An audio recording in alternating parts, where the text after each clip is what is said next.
જય શ્રી કૃષ્ણ. સર્વ વૈષ્ણવોને મારા ભગવત સ્મરણ.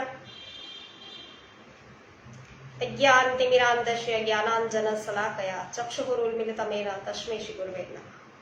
શ્રી ગોવર્ધનનાથ કી જય. શ્યામ સુંદર શ્રી યમુને મહારાણી કી જય. શ્રી વલ્લભાધીશ કી જય. શ્રી ગુસાઈજી પરમ દયાલ કી જય.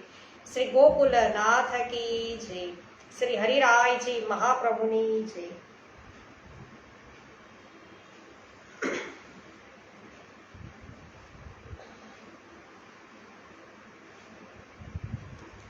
શ્રી ગર્ગ સંહિતા ગોલોકખંડ અધ્યાય 17મો શ્રી કૃષ્ણની બાળલીલા. તો રાજા બહુલાસ અને નારદજી વચ્ચે આ સંવાદ છે એ થઈ રહ્યો છે. રમેશભાઈ ચાંગાણી સર્વપ્રથમ ઉપસ્થિત થયા છે. રમેશભાઈ, જય શ્રી કૃષ્ણ, સ્વાગત છે આપનું. હંસાબેન પટેલ, જય શ્રી કૃષ્ણ, સ્વાગત છે.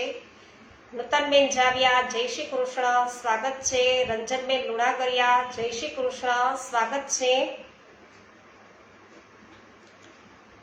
શ્રી નારદજી બોલ્યા છે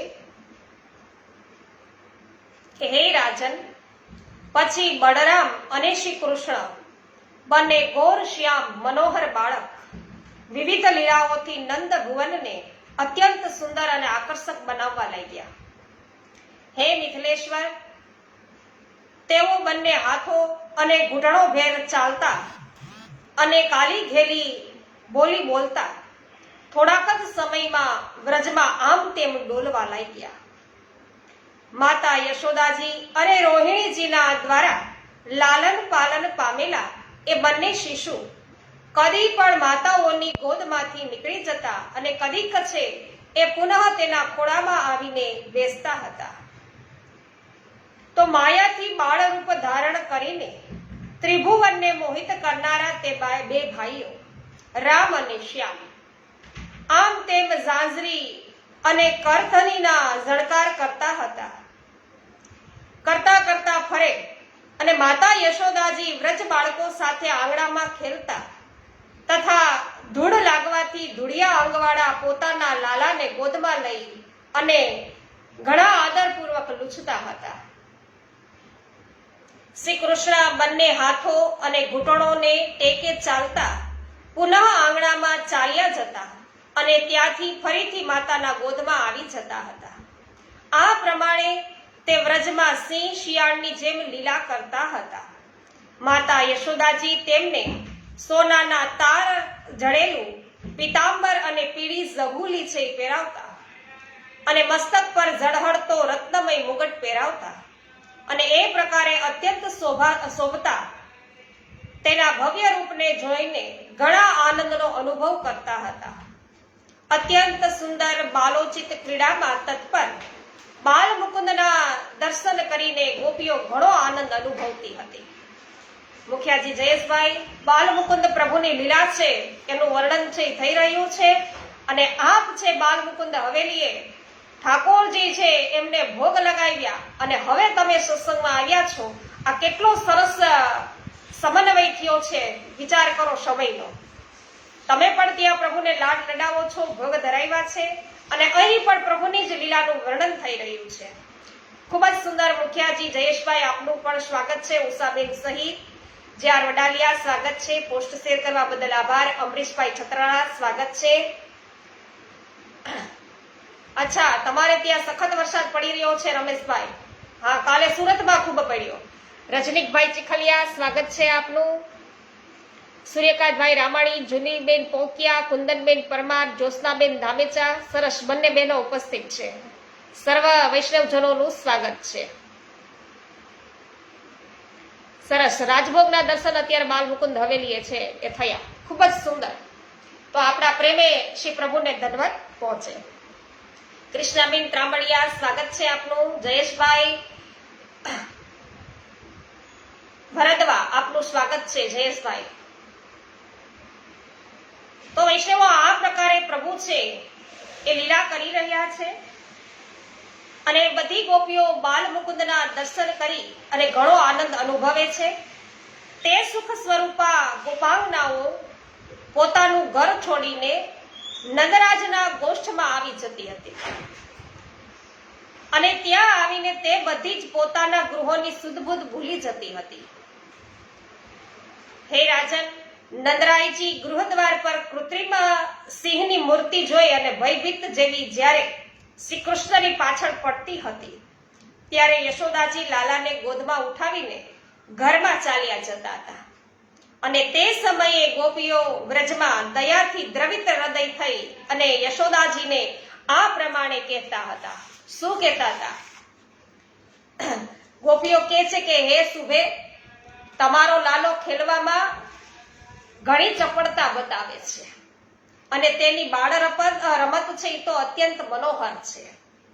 એવું નહીં બને કે એને કોઈની નજર લાગી જાય ક્યાંક, માટે તમે આ કાક પક્ષધારી દુધાળા મોંવાળા બાળકને આંગણામાં બહાર નીકળવા દેશો નહીં. જુઓ ને, તેના ઉપલા બે દાંત તો પહેલા છે નીકળેલા છે, જે માયાના માટે દોષકારક છે. હે યશોદાજી, તમારા આ બાળકને પણ કોઈ માયા છે નથી, તેથી વિઘ્ન નિવારણ માટે તમારે દાન દેવું ઘટે. ગૌ, બ્રાહ્મણ, દેવ, સાધુ, મહાત્મા અને વેદોની પૂજા કરવી જોઈએ, આમ ગોપીજનોએ કીધું. તો નારદજી હવે રાજાને કહે છે કે ત્યારે યશોદાજી અને રોહિણીજી પુત્રોની કલ્યાણ ભાવનાથી દરરોજ વસ્ત્ર, રત્ન તથા નવા નવા અન્નનું દાન કરવા લાગ્યા. કેટલાક દિવસો પછી સિંહ શિયાળના જેવા દેખાતા રામ અને કૃષ્ણ બંને બાળક થોડાક મોટા થઈને ગોષ્ઠોમાં પોતાના પગના ટેકે ચાલવા લાગ્યા. શ્રીદામા અને શુગલ વગેરે વ્રજ બાળક સખાઓ સાથે યમુનાજીના શ્વેત રમણીય તટ પર, રેતીમય તટ પર કુતૂહલપૂર્વક પાછા ફરતા રામ અને શ્યામ નીલ સઘન તમાલોથી ઘેરાયેલા અને કદંબ કુંજની શોભાથી વિલસિત એવા કાલિંદી તટવર્તી ઉપવનમાં વિચરવા લાગ્યા. શ્રી હરિ પોતાની બાળલીલાથી ગોપીઓને આનંદ આપતા સખાઓ સાથે ઘેર ઘેર જઈ અને માખણ અને ઘીની ચોરી કરવા લાગ્યા. એક દિવસ ઉપનંદ પત્ની ગોપી પ્રભાવતીએ શ્રી નંદ મંદિરમાં આવી અને યશોદાજીને કહ્યું, હે યશોમતી, અમારા અને તમારા ઘરમાં જે માખણ, ઘી, દૂધ, દહીં અને છાશ છે તેમાં એવો કોઈ ભેદભાવ નથી કે આ અમારું અને પેલું તમારું છે. હું એમ કહેવા માંગતી નથી કે તમારો લાલો ચોરી છે એ શીખ્યો છે. માખણ તો એ સ્વયં ચોરતો ફરે છે, પણ તેમ ન કરવા માટે તમે કોઈ શિક્ષા એને કરતા નથી. એક દિવસ જ્યારે મેં શિક્ષા કરી તો તમારો આ બાળક મને ગાળ દઈ અને મારા આંગણેથી નાસી છૂટ્યો. હે યશોદાજી, વ્રજરાજના બેટા થઈને એ ચોરી કરે એ યોગ્ય નથી, પરંતુ તમારા ગૌરવનો ખ્યાલ કરીને મેં તમને કંઈ પણ કહ્યું નથી. તો નારદજી છે એ હવે રાજાને કહે છે કે પ્રભાવતીની વાત સાંભળીને નંદ રોહિણીએ યશોદાજીના બાળકને ધમકાવ્યો અને ઘણા પ્રેમપૂર્વક સાંત્વના આપી અને પછી પ્રભાવતીએ કહ્યું કે હે બેન, યશોદાજી છે એ બોલ્યા છે, પ્રભાવતીને કહે છે કે હે બેન, મારા ઘરમાં તો કરોડો ગાયો છે. આ ઘરની ધરતી હંમેશા ગોરસથી ભીની રહે છે.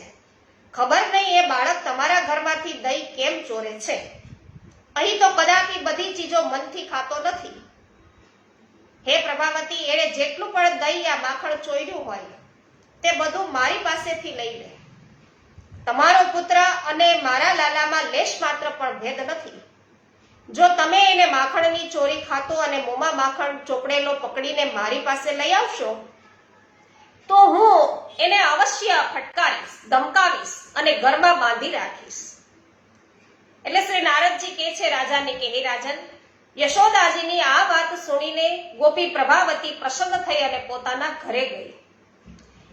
એક દિવસ શ્રી કૃષ્ણ સરખી ઉંમરના બાળકો સાથે પાછા દહીં ચોરવાના માટે પ્રભાવતીના ઘરમાં આવ્યા. ઘરની દિવાલની પાસે એક હાથે બીજા બાળકના હાથ પકડીને ધીરે ધીરે તેઓ ઘરમાં ઘૂસ્યા હતા સિક્કા પર મૂકેલું ગોરસ હાથે પકડીને તો આવે નહીં, હાથે પકડીને પાછું આવી શકતું નહોતું. એ જોઈને શ્રી હરિએ સ્વયં એક ઓટલી પર ડબ્બો મૂક્યો અને તેના સહારે પોતે ઉપર ચડી ગયા. તો પણ સિક્કા પર રાખેલું ગોરસ હજી પણ ઊંચા મનુષ્યથી જ લઈ શકાતું હતું, તેથી તેમને મળી શક્યું નહીં. ત્યારે શ્રીદામા અને સુબલ સાથે તેમણે મટકા પર દંડો માર્યો અને દહીંનું મટકું ફૂટી ગયું અને જમીન પર દહીંની રેલમછેલ થઈ. ત્યારે બલરામ સહિત માધવે ગ્વાલ બાળો અને વાનરોને સાથે મજાનું દહીં છે પેટ ભરીને ખાધું. મટુકી ફૂટી જવાથી તેનો અવાજ સાંભળીને ગોપી પ્રભાવતી ત્યાં આવી પહોંચી. બીજા બાળકો તો ત્યાંથી નાસી ગયા, પરંતુ તેણે શ્રી કૃષ્ણનો હાથ પકડી લીધો. શ્રી કૃષ્ણ ભયભીત થઈને બનાવટી આંસુ પાડવા લાગ્યા. પ્રભાવતી તેને લઈ અને નંદ ભવન ભણી ચાલી છે અને સાથે જ નંદરાયજી સામે ઊભા હતા. તેમને જોઈને પ્રભાવતીએ મોં પર ઘૂંઘટ ઢાંકી દીધો. હવે શ્રી હરિ વિચારવા લાગ્યા કે આ રીતે જાતા તો માતા મને અવશ્ય છે સજા કરશે.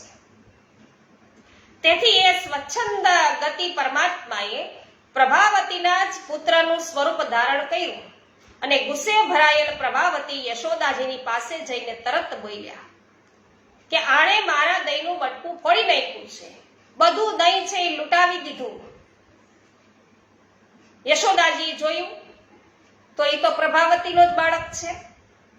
ત્યારે તેણે હસતા હસતા કહ્યું કે પેલા તારા મુખ પરનો આ ઘૂંઘટો છે એ તો ઉઠાય, પછી મારા બાળકનો દોષ બતાવ. જો આ પ્રમાણે જૂઠો આરોપ લગાવવો હોય તો મારા નગરની બહાર તું ચાલી જા. શું તારા પુત્રે કરેલી ચોરી મારા બેટાના માથે તું નાખી દે છે? ત્યારે લોકોની વચ્ચે લજા પામતા પ્રભાવતીએ પોતાના મોં પર ઘૂંટો ઉઠાવીને જોયું તો તેને પોતાના જ બાળક છે એ દેખાણો અને તેને જોઈને આશ્ચર્ય પામી પ્રભાવતી બોલ્યા કે અરે બદમાશ, તું ક્યાંથી આવી ગયો? મારા હાથમાં તો વ્રજનો સાર સર્વસ્વ હતો.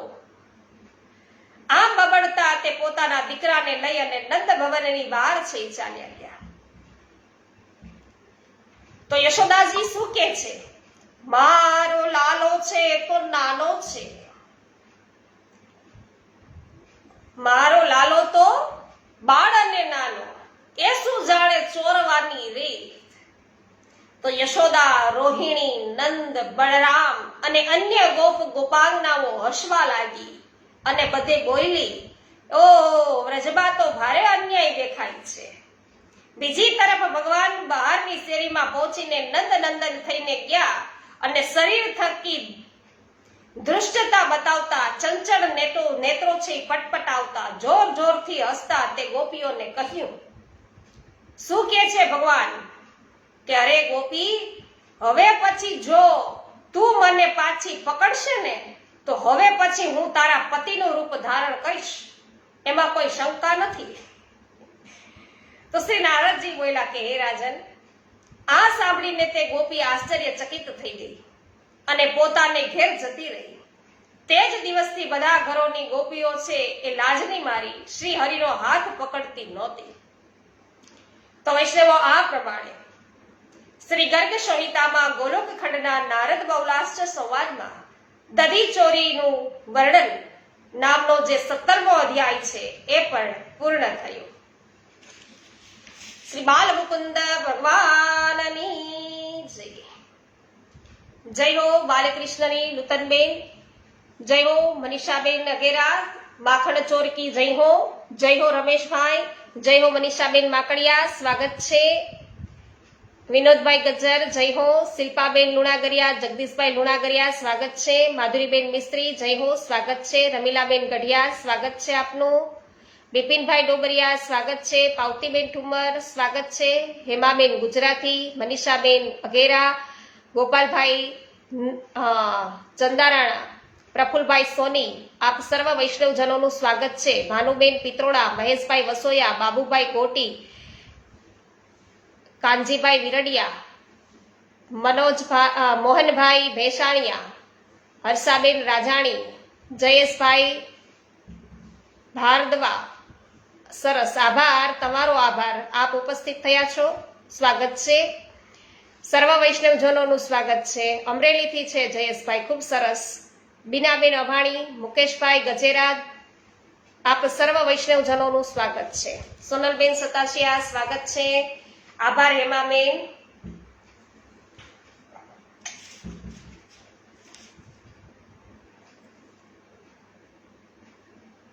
અધ્યાય 18મો છે, એમાં પ્રવેશ કરીએ વૈષ્ણવો. શ્રી કૃષ્ણની મૃત ભક્ષણ લીલા. શ્રી નારદજી હવે રાજાને કહે છે કે હે મિથિલેશ્વર, ગોપાંગનાઓના ઘરમાં વિચરતા અને માખણ ચોરીની લીલા કરતા નવકંજ લોચન મનોહર શ્યામ રૂપધારી શ્રી કૃષ્ણ બાળચંદ્રની જેમ વધતા, લોકોના ચિત્ત ચોરાવતા વ્રજમાં અદ્ભુત શોભાનો વિસ્તાર કરવા લાગ્યા. નવનંદ નામના ગોપ અતિ ચંચળ શ્રી નંદનંદજીને પકડીને પોતાને ઘેર લઈ જતા અને ત્યાં બેસાડી તેના રૂપ માધુરીનો આસ્વાદ છે એ આસ્વાદ કરતા મોહિત થઈ જતા હતા અને તેઓ તેને સારી સારી રમતો રમાડતા, તેનું લાલન પાલન કરતા, તેની લીલાઓ ગાતા અને વધેલા આનંદમાં લીન થઈને સમસ્ત જગતને વિસરી જતા હતા. એટલે રાજાએ પૂછ્યું કે હે દેવર્ષે, આપ મને 9 ઉપનંદોના નામ તો કયો. તે બધા ઘણા ભાગ્યશાળી હતા અને તેમના પૂર્વજન્મનો તો પરિચય આપો. તેઓ પહેલા કોણ હતા કે જે આ પૃથ્વી ઉપર જન્મ્યા? તો ઉપનંદો સાથે જ 6 વૃષભાનોના પણ મંગલમય કર્મોનું વર્ણન કરો. એટલે નારદજી કહે છે કે ગઈ, વિમલ, શ્રીશ, શ્રીધર, મંગલયાયન, મંગલ, રંગવલ્લીસ, રંગોજી, સાંબ, રંગોજી તથા દેવનાયક એમ 9 નંદ કહેવાય છે. અને જે વ્રજના ગોકુલમાં જન્મ્યા હતા, વિધિહોત્ર, અગ્નિભૂખ, સાંબ, શ્રીવર, ગોપતિ, શ્રુત, વ્રજેશ, પાવન અને શાંત એ ઉપનંદ કહેવાય છે. તો નીતિવેદ, માર્ગત, શુક્લ, પતંગ, દિવ્ય વાહન અને ગોપેશ એ 6 વૃષભાનું છે જેમણે વ્રજમાં જન્મ લીધો હતો. તો જે ગોલોકધામમાં શ્રી કૃષ્ણના નિકુંજ દ્વાર પર રહીને હાથમાં છડી લઈને પહેરા ભરતા હતા, તે શ્યામ અંગવાળા ગોપ વ્રજમાં 9 નંદના નામે વિખ્યાત થયા. પછી નિકુંજોમાં જે કરોડો ગાયો છે તેના લાલન પાલનમાં તત્પર મયુરપંખ અને મુરલી ધારણ કરનાર ગોપ અહીં ઉપનંદ કહેવાય છે. અને નિકુંજ દુર્ગના રક્ષણના માટે જે દંડ અને પાશ ધારણ કર્યા તેના 6 દ્વારો પર રહે છે તે જ ગોપ અહીં 6 વૃષભાનું કહેવાય. તો શ્રી કૃષ્ણની ઈચ્છાથી જ જે તે બધા લોકો ગોલોકથી પૃથ્વી પર ઉતરેલા છે અને તેના પ્રભાવનું વર્ણન કરવામાં ચતુર્મુખ બ્રહ્માજી પણ સમર્થ નથી. પછી હું તેના મહાન અભ્યુદયશાળી સૌભાગ્યની કેવી રીતે વર્ણન છે કરી શકું. તો જેની ગોદમાં બેસીને બાળ ક્રીડા પરાયણ શ્રી હરિ સદા શોભતા હતા વૈષ્ણવ. તો એક દિવસની વાત છે, યમુના તટ પર શ્રી કૃષ્ણે માટીનો આસ્વાદ કર્યો. તે જોઈને બાળકોએ યશોદાની પાસે જઈને કહ્યું કે અરે માતાજી, તમારો લાલો તો માટી ખાય છે. બલભદ્રજીએ પણ કહ્યું કે હા માં હા. ત્યારે નંદરાણીજીએ પોતાના પુત્રના હાથ પકડી લીધા અને બાળકના નેત્રો છે ભયભીત થઈ ગયા. મયાએ તેને કહ્યું કે હે મહામૂર્ખ, તે માટી કેમ ખાધી? તારા સાથીઓ કહે છે અને સાક્ષાત મોટા ભાઈ બલરામ પણ આ જ વાત કહે છે કે માં, મનાઈ કરવા છતાં પણ આ માટી ખાવાનું છોડતો નથી. તો તેને મારી ઘણી છે વાલી છે. તો શ્રી ભગવાન શું કહે છે કે મૈયા વ્રજના આ બધા બાળકો જૂઠું બોલે છે. મેં કદી માટી ખાધી નથી. જો તને મારા વાત પર વિશ્વાસ ના હોય તો મારું મોં જોઈ લે. શ્રી નારદજી રાજાને કહે છે કે હે રાજન, ત્યારે ગોપી યશોદાએ બાળકનું સુંદર મુખ ઓગાળીને જોયું અને યશોદાને તેમની મુખમાં અંદર ત્રણેય ગુણો રચિત અને બધી તરફ ફેલાયેલ બ્રહ્માંડ છે દેખાયું. સાતેય દ્વીપ, સાત સમુદ્ર, ભારત આદિ વર્ષ, સુદટ પર્વત, બ્રહ્મલોક પર્યંત, ત્રિલોક અને સમસ્ત વ્રજમંડળ સહિત પોતાના શરીરને પણ યશોદાએ પોતાના પુત્રના મોંમાં જોયા. તો એ જોતા જ તેણે આંખો બંધ કરી દીધી અને શ્રી યમુનાજીના તટ પર બેસીને વિચારવા લાગ્યા કે આ મારું બાળક તો સાક્ષાત શ્રી નારાયણ છે. આ રીતે તે જ્ઞાનનિષ્ઠ થઈ ગયો. ત્યારે શ્રી કૃષ્ણ તેને પોતાની માયાથી મોહિત કરતા હસવા લાગ્યા અને યશોદાજીની સ્મરણ શક્તિ છે એ આલોપ થઈ ગઈ. તેમણે શ્રી કૃષ્ણનો જે વૈભવ જોયો હતો તે બધું જ તે તત્કાળ વિસરી ગયા. તો આ પ્રમાણે શ્રી ગર્ગ સંહિતાના ગોલોક ખંડના નારદ અને બહુલાશ્ચ સંવાદમાં બ્રહ્માંડ દર્શન નામનો આ 18મો અધ્યાય છે એ પૂર્ણ થયો. શ્રી વલ્લભાધીશ કી છે. સવિતાબેન ગોધાણી, ભાનુબેન સોની સ્વાગત છે.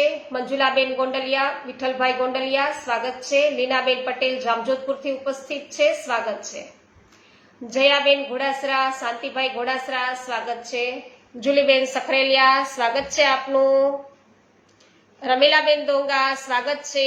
સુમિત્રાબેન સાવલિયા સ્વાગત છે. જય હો શિલ્પાબેન.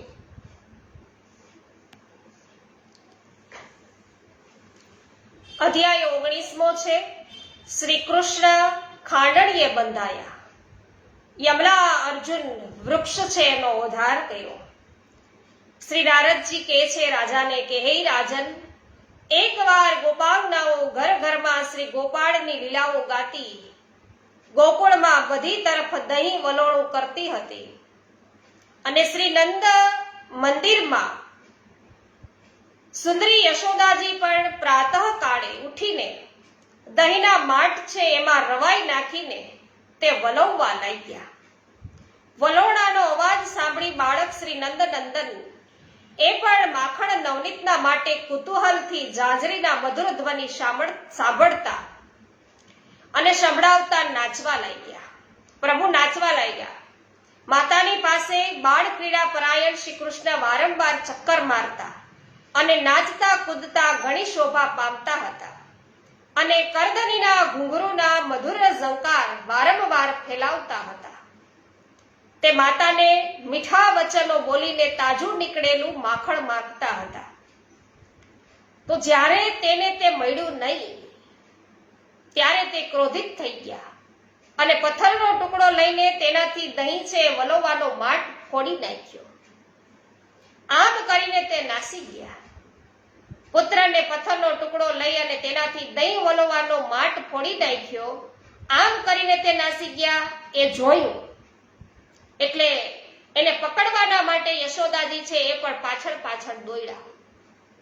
તે કૃષ્ણથી એક જ હાથ દૂર હતા, છતાં તે તેને પકડી શક્યા નહીં. જે યોગીશ્વરો માટે પણ દુર્લભ છે તે માતાની પકડમાં પછી સી રીતે આવી શકે? તો હે નૃપેશ્વર, જો કે શ્રી હરિએ ભક્તોના પ્રતિ પોતાની ભક્ત વત્સલતા છે એ તો દર્શાવી, તેથી તેઓ જાણી બુજીને માતાના હાથમાં આવ્યા. પોતાના બાળપુત્રને પકડીને યશોદાજીએ રોષપૂર્વક ખાંડણિયામાં બાંધવાનું શરૂ કર્યું અને તે જે મોટામાં મોટી દોરડી છે એ લેતા હતા તે તેમના પુત્ર માટે થોડીક ટૂંકી જ પડતી હતી. જે પ્રકૃતિના ત્રિગુણોથી બંધાઈ શક્યા નહીં વૈષ્ણવો, તે પ્રકૃતિથી પણ વિદ્યમાન પરમાત્મા અહીં કાંઈ દોરડાથી બંધાઈ જાય? કઈ રીતે બંધાઈ શકે? તો જ્યારે યશોદા બાંધતા બાંધતા થાકી ગયા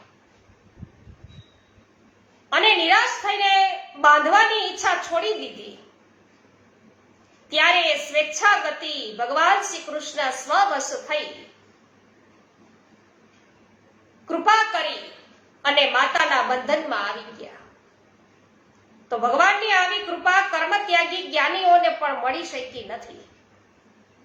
તો પછી જે કર્મમાં આસક્ત છે તેને તો કઈ રીતે મળી શકે? તો જેને પોતાના જ કાર્યોની અંદર રુચિ છે, ક્યારે ભગવાનનું સ્મરણ કરવું નથી, પ્રભુની સેવા કરવી નથી, પ્રભુનું નામ સ્મરણ નથી કરવું, કીર્તન નથી કરવું, લીલાઓ છે એનું ચિંતન નથી કરવું, તો વૈષ્ણવો એમને તો પ્રભુ કઈ રીતે મળે? એમની સાથે પ્રભુ કઈ રીતે બંધાય? તો વૈષ્ણવ આ તો ભક્તિનો જ પ્રતાપ છે કે તે માતાના બંધનમાં આવી ગયા છે. તો હે નરેશ્વર, એટલા માટે ભગવાન જ્ઞાનના સાધક આરાધકોને મુક્તિ તો આપે છે. તો ભગવાન છે એ મુક્તિ કદાચ આપી દે છે આ બધા જ્ઞાનીઓને, આરાધકોને, પણ ભક્તિ આપતા નથી. તો તે વખતે ઘણી ગોપીઓ પણ ઝડપથી ત્યાં આવી પહોંચી અને એમણે જોયું કે ભાઈ આ તો દહીં વલોવાનો માટ છે એ ફૂટી ગયો છે અને ભયભીત નંદ શિશુ ઘણી દોરડી દ્વારા છે એ બંધાયેલા અને ખાંડણિયામાં ઊભા છે. અને એ જોઈને તેમને ઘણી દયા આવી કે ઓહો. એટલે એમણે યશોદા મૈયાને કહ્યું, ગોપીઓએ, એ નંદરાણી, તમારો આ નાનકડો બાળક હંમેશા અમારા ઘરોમાં જઈને વાસણ માટ ફોડી નાખે છે અને છતાંય અમે કરુણાવશ તેને કંઈ પણ કહી શકતા નથી, અમે કહેતા જ નથી. તો વ્રજેશ્વરી યશોદે, તમારા દિલમાં જરા પણ દુઃખ નથી થતું? તમે નિર્દય થઈ ગયા છો? એક વાસણ ફૂટી જવાથી તમે આ બાળકને છડીથી ડરાવ્યો, ધમકાવ્યો અને વળી પાછો અહીંયા બાંધી દીધો.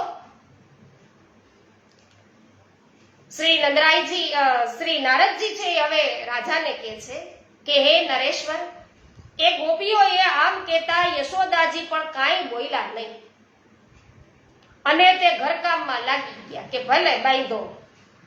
તો આ સમય દરમિયાનમાં તક જોઈ અને શ્રી કૃષ્ણ છે એ ગ્વાલ બાલો સાથે એ ખાંડણીઓ ખેંચતા શ્રી યમુનાજીને કિનારે ચાલી ગયા. યમુનાજીના તટ પર બે પુરાણા વૃક્ષો હતા જે એકબીજાની સાથે જોડાયેલા હતા. એ બંને અર્જુન વૃક્ષ હતા. દામોદર ભગવાન કૃષ્ણ હસતા એ બંને વૃક્ષો વચ્ચેથી નીકળી ગયા અને ખાંડણીઓ ત્યાં વાંકો થઈ ગયો.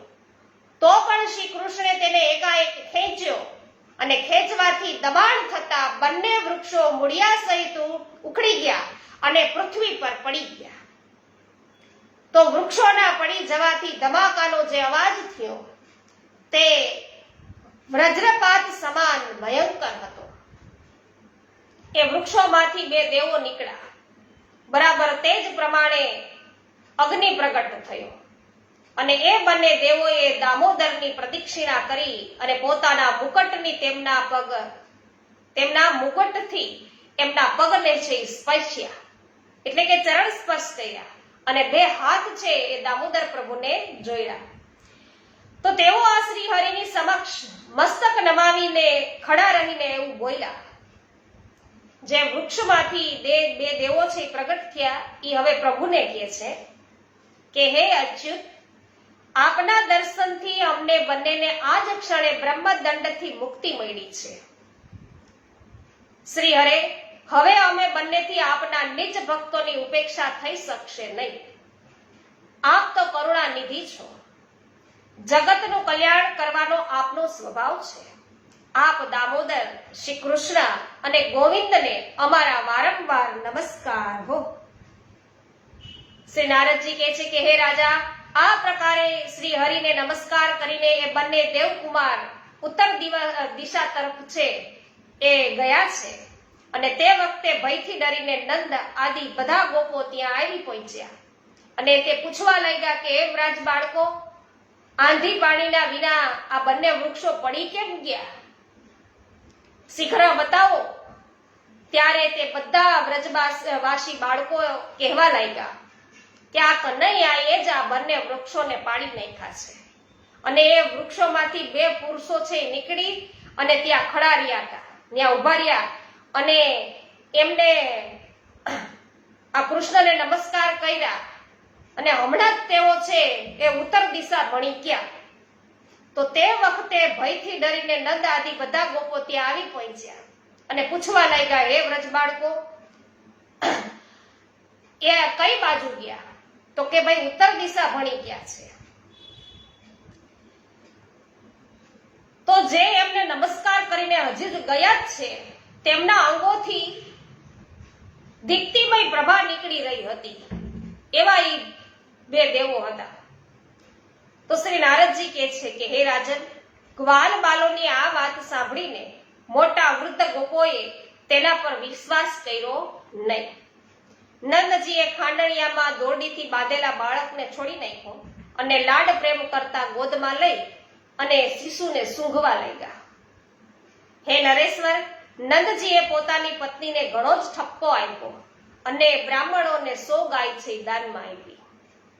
બહુલાસ્ત રાજા છે એ નારદજીને પૂછે છે કે હે દેવર્ષિ પ્રવર, એ બંને દિવ્ય પુરુષો કોણ હતા તે કહો, અને કયા દોષના કારણે તેમને યમલા અર્જુન વૃક્ષ થવું પડ્યું હતું? એટલે શ્રી નારદજી કહે છે કે હે રાજન, એ બંને કુબેરના શ્રેષ્ઠ પુત્ર હતા. તો જેમના નામો હતા નળ કુબેર અને મણિગ્રીવ. એક દિન તે નંદનવનમાં ગયા અને ત્યાં મંદાકિનીના તટ પર થંભ્યા, એટલે કે ઉભા રહ્યા, અને ત્યાં અપ્સરાઓ તેમના ગુણગાન ગાતી હતી. અને તે બંને વારુણી મદિરાથી મતવાલા થઈને, એટલે કે મદિરા પાન કરીને તેઓ છે મદોન્મત થઈ ગયા હતા અને એમની સાથે વિચરવા લાગ્યા. તો એક તો તેની યુવા અવસ્થા હતી, અને બીજું કે દ્રવ્યનો અહમ હતો, એને ધનનો મદ હતો, અને એટલે એ ઉન્મત્ત થઈ ગયા હતા. અને એ પ્રસંગે કોઈક વખતમાં દેવલ નામધારી મુનિન્દ્ર, જે વેદોના પારંગત એવા વિદ્વાન હતા, ઈ ત્યાં આવી પહોંચ્યા. અને એ બંને કુબેર પુત્રોને આ દશામાં જોઈને ઋષિએ તેમને કહ્યું કે તમારા બંનેના સ્વભાવમાં દુષ્ટતા ભરેલી છે, તો તમે બંને પોતાની સુધબુદ્ધ ખોઈ બેઠા છો. તમે બંને વૃક્ષના સમાન જળ, ધૃષ્ટ અને નિર્લજ્જ થયા. તો તમને પોતાના દ્રવ્યનો મહાઘમંડ છે. પછી તમે બંને આ પૃથ્વી પર 100 દિવ્ય વર્ષ સુધી વૃક્ષ જ થાવ. તો જ્યારે દ્વાપરના અંતમાં ભારત વર્ષના ભીતર મથુરા જનપદના વ્રજમંડળમાં કલિંદ નંદિની યમુના તટ પર મહાવનની સમીપે તમે બંને સાક્ષાત પરિપૂર્ણતમ દામોદર શ્રી હરિ ગોલોકનાથ શ્રી કૃષ્ણના દર્શન કરશો, ત્યારે તમને પોતાના પૂર્વ સ્વરૂપની પ્રાપ્તિ થશે. તો શ્રી નારદજી બોલ્યા કે હે નરેશ્વર, આ પ્રકારે એમના શાપથી વૃક્ષાભાવને તેઓ પ્રાપ્ત થયા. આ નળ કુબેર અને મણિગ્રીવ અને શ્રી કૃષ્ણએ તેમનો ઉદ્ધાર કર્યો. તો આ પ્રમાણે શ્રી ગર્ગ સંહિતામાં ગોલોક ખંડના નારદ બહુલાસ્ત સંવાદમાં ઉલુખનના બંધન અને યમુના અર્જુન મોચન નામનો આ 19મો અધ્યાય છે એ પણ પૂર્ણ થયો. શ્રી દામોદર ભગવાનની જય. જય હો રમેશભાઈ, નીતિનભાઈ તોકિયા સ્વાગત છે, નરેશભાઈ હિરાણી સ્વાગત છે, જોશનાબેન ધામેચા જય હો, દામોદર પ્રભુની જય હો, હેમાબેન જય હો, વિનોદભાઈ ગજ્જર જય હો, ભાવનાબેન ગજ્જર સ્વાગત છે હો, અર્જુનભાઈ કડછા આપનું સ્વાગત છે, દિનેશભાઈ રાજાણી સ્વાગત છે, મુકેશભાઈ ભાનુભાઈ અમીપરા, મનસુખભાઈ, હા મનસુખભાઈ ભાનુભાઈ અમીપરા સ્વાગત છે આપનું. જય હો જય વડાલિયા. શ્રી ગોવર્ધનનાથ કી જય, શ્રી ગિરિરાજ ધરણ કી જય, શ્યામ સુંદર શ્રી અમુને મહારાણી કી જય, શ્રી વલ્લભાધીશ કી જય, શ્રી ગોસાઈજી પરમ દયાલ કી જય, શ્રી ગોકુલનાથ કી જય, શ્રી હરિરાયજી મહાપ્રભુની જય. સર્વ વૈષ્ણવોને મારા જય શ્રી કૃષ્ણ.